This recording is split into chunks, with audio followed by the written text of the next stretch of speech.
Be me. Winter of 2006.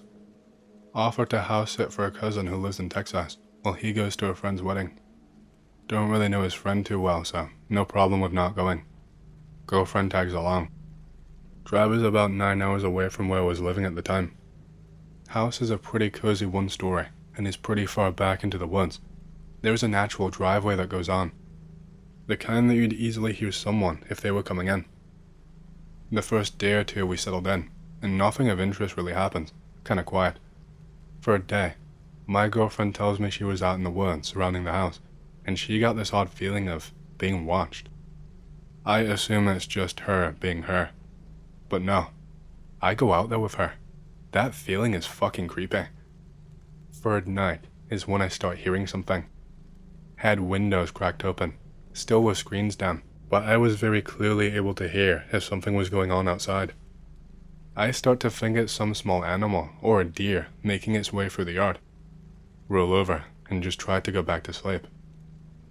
I am finally nodding off when I notice that my GF has a look of pure fear on her face.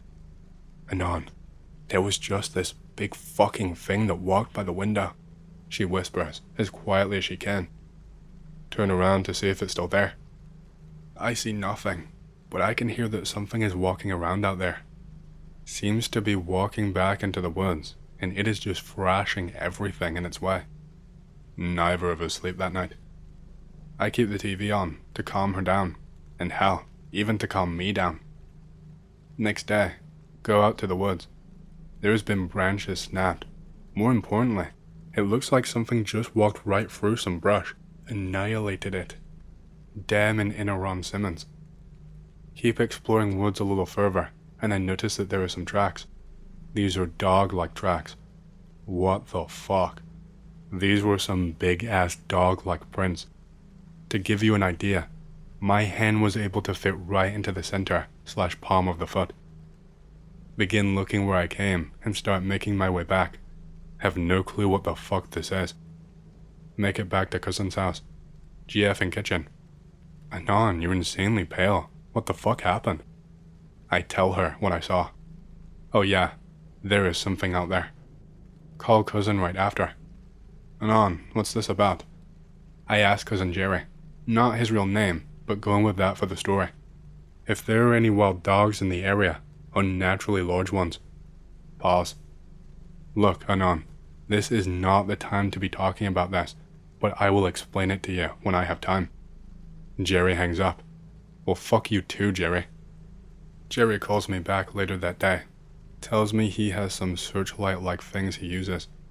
GF and I spend afternoon setting them up across the yard. Night falls, and we set them on. We get ready for bed, but GF asks me if I saw what I think I saw. Tell her yes. They were canine footprints the size of my hand. Even without the lights on all around the premises, we just find it too hard to fully knock out. She falls asleep around midnight. Around 12:30 to 1 a.m. is when I hear the noise. I slip out of bed as quietly as possible and hide under the window, peeking up to see if this thing was back. It's cutting through, coming around from the back and to the side of the house. Quickly leap back to the bed. GF wakes up, and as much as I try to get her to calm down, she freaks. I turn around, and there it is. It's huge. It's about 7 foot tall, white fur, canine/wolf-like facial features, eyes yellow, and it is staring back at us as we catch a glimpse of it. Looks like it's carrying some smaller animal like a pig or something on its shoulder, while it bears fangs at us briefly. After that, another appears, about 2 feet shorter than the other. This one has darker fur, same color eyes, and bearing these long teeth at us. Taller one looks down to the shorter one and snarls. The shorter one stops what it is doing and darts off. Taller one growls and turns its back to us and walks, not runs, walks back into the woods. We hear the two rustling from the woods as they head back into the forest. After that, I immediately grab my phone. Tell my GF to lock the bedroom door and call 911.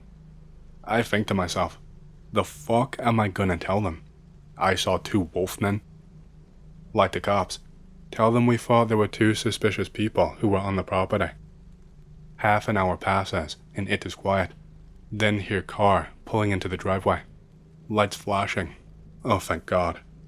Cops show up. GF and I come up with a lie that two people that were dressed rather oddly and were sneaking onto the property. Tell them my cousin Jerry lived there and we were house sitting while he was away. Cops, they look at us funny when taking statements. They skulk around for a bit, find nothing of any importance. Tell us to give them a call if anything further happens, exchange numbers, and they are off on their merry way. GF and I proceed to lock every door imaginable in that fucking place. We lock ourselves in the bedroom. I take a knife with me from the kitchen just in case.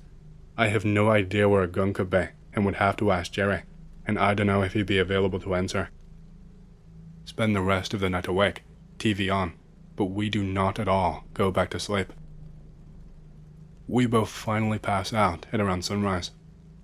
Day 5, I wake up at about 2 p.m, get a call from Jerry. Anon, police called me, is everything okay? Tell him we are fine, but ask him if he keeps a gun. Jerry tells me he keeps a handgun locked in a safe in his closet. Gives me the combination. Anon, what happened? I spill the beans to Jerry. Tell him not to think of me as crazy, but I tell him what I saw. Jerry is insanely calm about it. Anon, you're not a fucking nutbag. I see them all the time. You read that right. Them. Jerry tells me the big white one is the most common one seen. Tells me he thinks that one is like a pack leader or something, since the smaller/shorter ones seem to not fuck with it. Tells me that whatever I do, just try to be calm, and don't instigate any fights with it. I begin to ponder on that pack leader thing, especially after the interaction between the big white one and the smaller darker one. Got one more day. Jerry gets back the next evening. Day 5 turns to night 5. We keep the house locked down, keeping the TV mute, but keeping all weapons in bedroom. They arrived early this time. It is about 10 p.m. when it starts. Grab Jerry's gun and start stalking around from inside the house. There is 4 of them, not 2 of them this time. I estimate this from how different of them there were. Lights were shining from outside, but I got a good look at the group as they dash in and out of the woods. All 4 have appear what to be black fur. All of them are roughly 5'8" to 5'11". GF comes running to living room. Anon, it just walked right up to the bedroom window. I start sitting on the couch in the living room as the one that peeked into the bedroom had come around the house. While scared, I don't think it wanted to hurt us. I think it was just curious about who we were. As soon as it appeared, I kept the gun pointed, and that is when it hit. A very audible, guttural growling. The backyard lights are on, and give us a better look at it. It's the white one. The smaller black one goes running up to it. Getting a better look at it. The white one was kinda chunky, not super overweight, but there was a bit of a big gut on it. I lunged back onto the couch after seeing it walk over to where it saw the smaller one. And there we are, face to face with the large, white dog man. This stare down goes on for about 2 minutes straight. It's like the smaller one is still scared, but didn't think it was going to kill us, though it made it very clear without words that it was not to be fucked around with. After the stare down, it bellows out. After that, I hear what sounds like the others running back to the woods again. Run out of the door in the kitchen to get a glance at this. See them gone, but 2 pairs of yellow eyes are staring back at me as the white one walks back. It's got an obvious limp and is slower than the others. Hear it growl at the one staring back as it walks back out into the darkness. Day 6 arrives. GF and I discuss what the fuck that was all about. Jerry finally comes back around 8 that night. Tells us we could crash with him that night if we didn't want to take the trip back that night. Tell him it's cool, but we will be fine. Don't discuss the sightings with him. GF and I are about 45 minutes into our ride home. It's pitch black out, but that does not deter us. Have radio on to calm nerves. While listening to what I think was some talk show, GF points at me to look out the window. There he is again, 7-footer, white fur, hanging out by the side of the road, eating on animal carcass. He looks up and back at us. Heart is racing that he is going to lunge. Or worse, others are going to jump the car. Nothing of that sort happens. He goes back to his meal shortly after. Still decide to nope the fuck out of there. When we got back into the nearest town, I did happen to get pulled over for speeding. Oh well. This isn't me or my girlfriend's first creature sighting or paranormal experience. It was her first experience with dogmen though. Been back to Jerry's property since. Over the years, my sightings of the big white one declined. Last time I even think I saw that one, it was maybe 2011 to 2012-ish. Maybe it's died since, I do not know. You can call it weird, but once, my uncle was literally hunted by a madman in the woods. This may take a bit, since I am writing this down as I can recall it, and don't have it typed out beforehand. Not many people realize this, but there is a lot of fucking crazy hermits out in the woods of New England. They live deep, and I mean deep in the forest, to the point that not even wildlife rangers know about them. Or simply, they are too scared to deal with them. They are usually nomadic, and have caches stored around, patrolling wide berths of territory, almost like primitive hunter-gatherers of old. They usually go squatting in urban centers in the winter, because even they can't handle the winter without shelter. But they are often mistaken for junkies, even though junkies know better than to fuck with a woodsman. Back in 1997, my uncle decides to go deep hiking, what we would call going in a woods basically, in the White Mountain National Forest in New Hampshire. He's not a stupid man, so he brought with him a .357 S&W with 12 bullets extra, 6 loaded in the chamber to stop any kind of bear or large animal that could try to kill him. It was a .686, I think. Anyways, he goes in a westerly direction from Lincoln and wanted to end up in North Conway. Starts his journey in an inconspicuous spot about 5 minutes down this dirt road. Looks to him like it's the beginning of an old nature trail that nobody has been to in years because the obvious path has grown over beyond the point of seasonal plants. Perfect for him, because he wants to not be seen by anyone, since what he is doing isn't exactly legal. Starting at the break of dawn, my uncle had almost all of the daylight of the first day to head east. Sorry, I meant east, not west, into the woods, where he gets himself proper in the fucking woods. It's April, I'm guessing, because it was a cool spring day about in the 50s, he tells me, which isn't uncommon in this part of the country. Perfect for hiking though if you're wearing the right gear.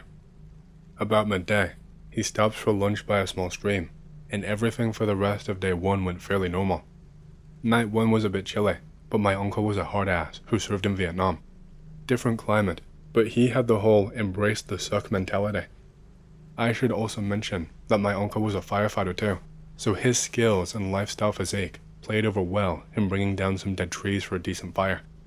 Fire is very important in deep woods, as that is the only thing that spooks off animals. Animals, of course, not other humans. Day 2 goes well, until about 1 PM in the afternoon, when my uncle notices a baby blue container, tied up on a rope hanging from a branch out in the woods by itself. My uncle is thinking at this point, what the fuck, because this is nowhere near anything but trees. So, he goes over to the container, as any curious individual who didn't know any better would do, and finds inside this container what looks to be handmade, smoked, salted and dried venison. Probably a good 40 to 50 pounds of this stuff, based on his guess. At this point, he couldn't figure out why so much preserved meat was suspended from a bear trap out in this part of the woods, since he couldn't smell any smoke, and no campsites or even federal wildlife posts were nearby. Night 2. My uncle makes another fire from local deadwood, and gets himself ready for another shitty night out in the woods. About 3 AM in the morning, he hears fast shuffling through dead leaves from his left, and rustles, only to hear it immediately stop and go into the opposite direction. It wasn't very quiet, almost too clumsy to be wildlife. No more sleep for my uncle that night. Day 3 is uneventful, but thanks to shitty sleep and whatever the fuck happened that night, my uncle was tense and on the point of mild paranoia. Night 3 brought him little sleep as well, as the previous night's sensation still disturbed him where he could not bring himself to rest long without jerking awake. He had to sleep with the revolver in his hand to get any shut-eye. Finally, it was day 4 on the last stretch of the hike that my uncle knew someone was fucking with him at the least, or at the worst, trying to rob/kill him. He hears a loud crack around early morning, when you can just about see things, and the sound of an impact in a tree 25 feet away. Uncle nopes the fuck out of there, leaving most of his food and water behind, firing 6 shots into the direction of the crack. Later into the evening, he gets into North Conway, hides his gun, throws the casings into a nearby river, and calls a payphone to get himself picked up. At first, he claimed a bear got too close to him when he was making breakfast, and so he had to abandon some of his shit to get away. Only told this story to my dad and I when I turned 21 and got him drunk as fuck. Spooky shit. Don't ever go in a woods alone is the moral, I guess. Be me, maybe 15 or so, staying at some holiday place where you rent a shitty house in Kerry in Ireland. Dog shit holiday. Up late one night watching a film I downloaded on my phone, only one up. Suddenly feel uneasy and get up to lock the doors and draw the curtains and the like. As I'm at the sink, I look out the window across a ways to another house. There is this creepy looking fucker standing at the screen door in his living room, staring right at me. Hold his gaze for a little while. His head is tilted downwards, and he stands completely rigid. Think it's strange, but figure he must be drunk. Draw curtains above sink, triple check that the doors are locked. Flop down on sofa, and stay watching film in darkness. Hear creaking, and look over to the back door next to the sink.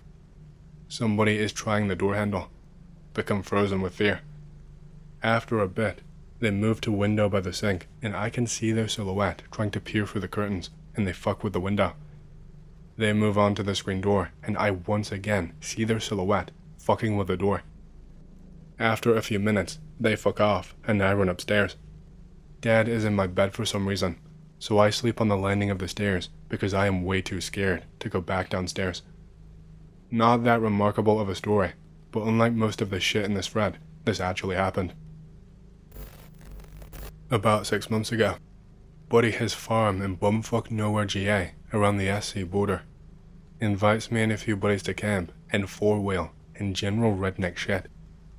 Around 2 a.m.-ish, my buddy says there is an abandoned factory about 20 minutes away on back roads. We all pile into our trucks and jeeps and arm ourselves to the teeth because hobos and crackheads. No road lights on rural country roads and no moonlight because of the cloud cover. Shit is dark as fuck. Woods on the left, large cotton field on the right. All of us riding on close formation with all of our auxiliary and off-road lights on. Standard headlights allow you to see 75 to 100 yards ahead, but with all of the lights that we were running, we could clearly see 300 yards easy. About 10 minutes in, see road closed sign ahead with blue flashing lights next to it on the right. Assume it's a police roadblock for a crash or something. As we get closer, notice the car is a Crown Vic, but it is plain white with no police markings.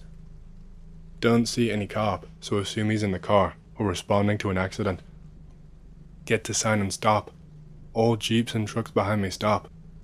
We are all riding in blacked out off-road vehicles with tire sizes ranging from 35 to 37 inches. Needless to say, we look like a formidable bunch.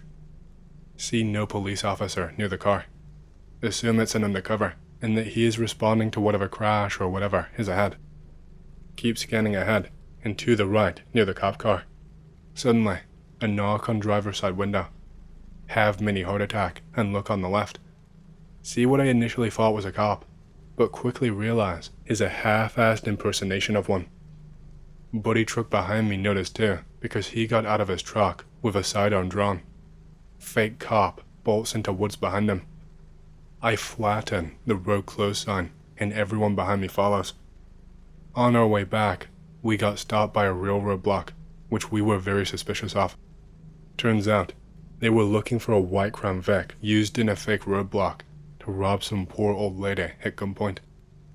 Hey, I hope you've enjoyed the story so far.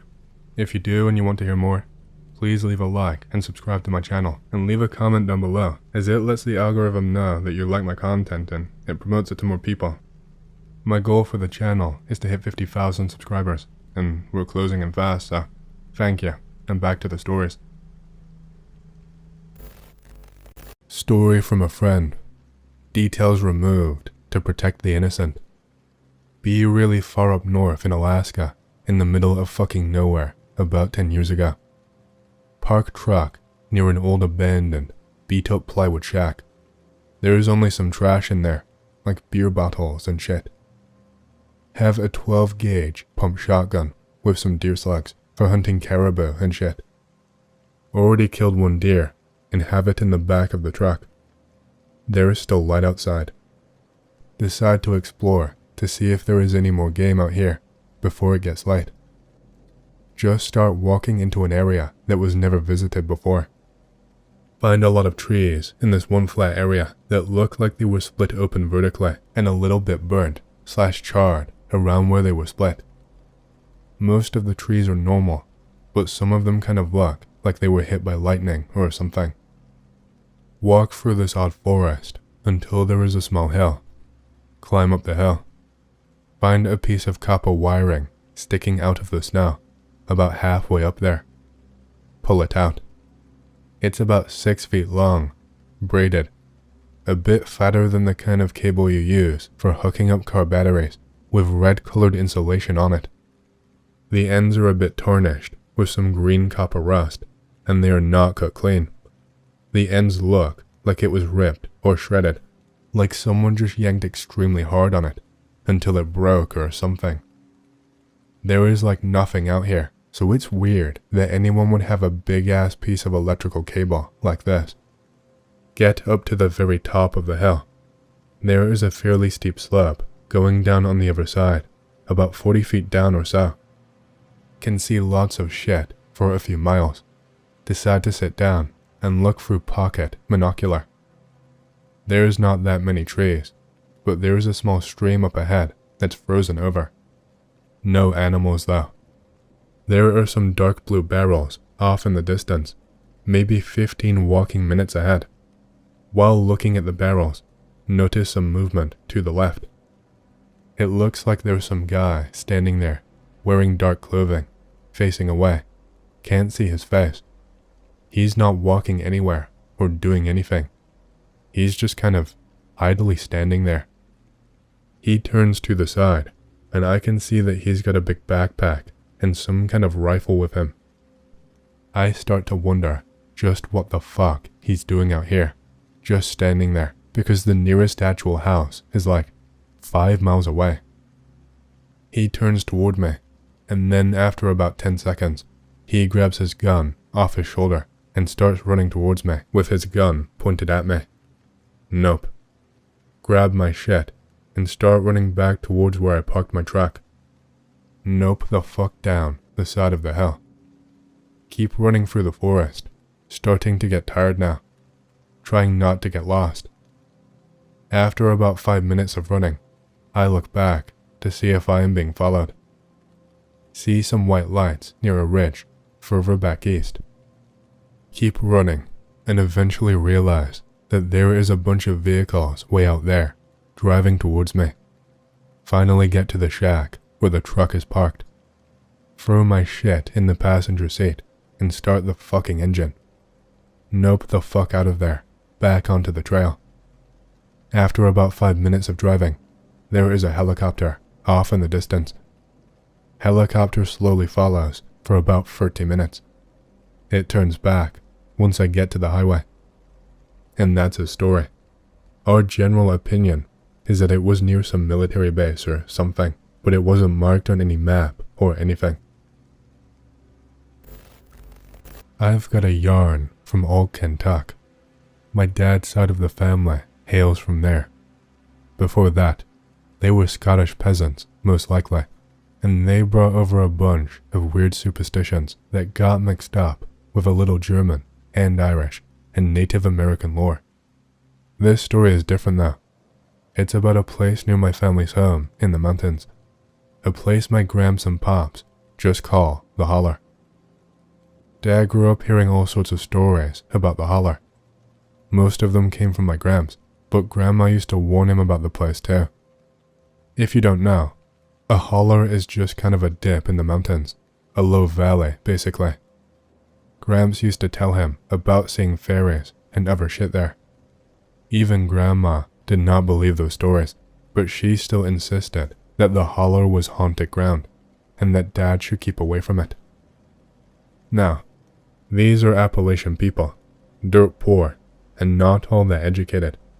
Still, nobody Dad's age really believed the stories about the Holler being haunted ground. But you know how it is. You don't have to believe a superstition to respect it. Dad and the other kids kept far away from the Holler, and that's the way it was, until Dad's friend, Tom, got it in him to go down there one day. Dad tried to dissuade him. Nothing worked. Tom was Dad's best friend now, and he could not let him go alone, so off they went together.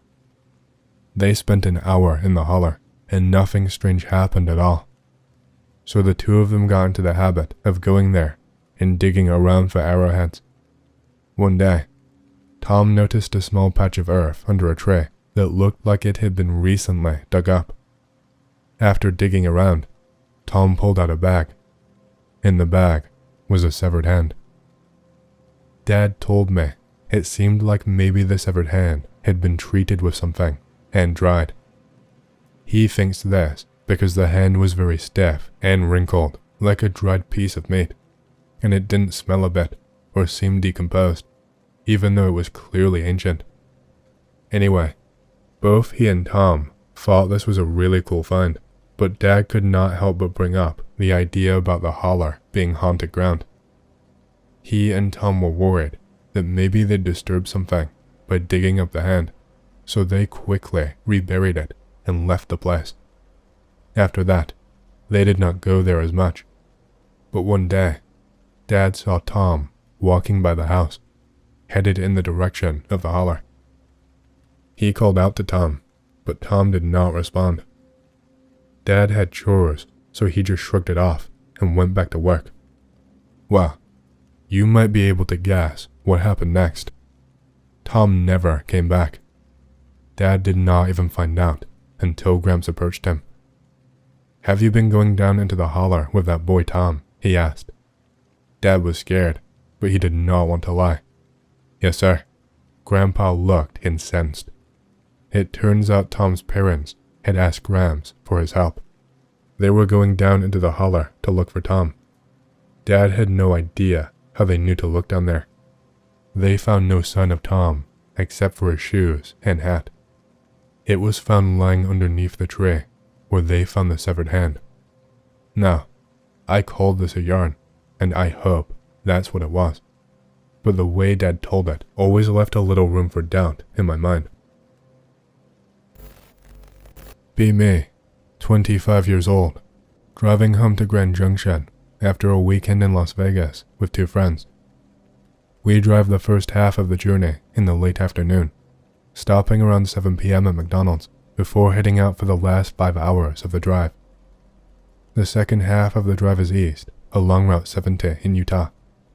Anyone who's driven this bit of highway will be able to tell you how quiet and barren it is. There are several stretches where you are driving over 100 miles without so much as a gas station. It's almost all desert, scrub brush, dry riverbeds, and tumbleweeds.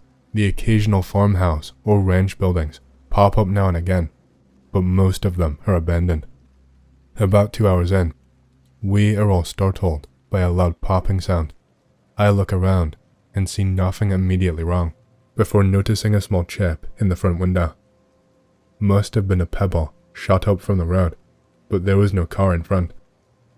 Just seconds later, it happens again. Another small chip. I glance back at my friends in the back seat. Both are on their phones, oblivious to what just happened. I call out to them to stop playing around in the back and check if they can see anything. I look in the rearview mirror again and see something very strange. Just a couple 100 yards behind us, a huge black cloud is billowing up off the ground. I can't make out any details through the windows, so I pull over onto the shoulder. It looks like it's coming right towards us. We stay inside the car until the cloud engulfs us, blocking out everything. It's pitch black, and we are all trapped inside the car. All I hear is faint sobbing coming from the back seat. Then, Suddenly, I feel a sharp pain across my neck, followed by total silence. I wake up, lying on a bed. I am in a hospital room.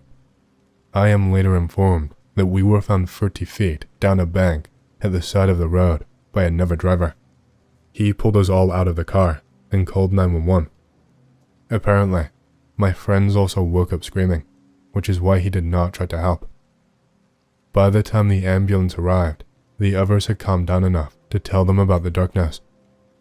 Given the fact that we are young and on the way back from Vegas, the EMTs assumed we were drunk/drug driving and crashed on the highway. The doctor said I passed out due to loss of oxygen to the brain and then developed a seizure when I came around.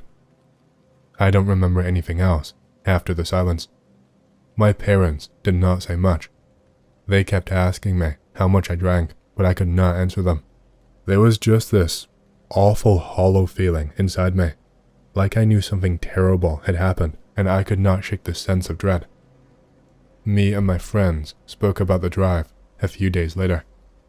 One did not remember anything and felt fairly relaxed about the situation, lucky to be okay. The second really did not want to talk about it. I told him about the cloud and he just nodded, looking terrified without saying a word. I pushed him to remember anything he could. He said only one thing to me, which will haunt me till the day I die. It wore you like a mask. I still think about that night every single day. I've never shared this with anyone, not even my girlfriend. It feels like it's eating away at me. I can feel it growing deeper and darker each day. I can't ignore the thought of being attacked by whatever it was.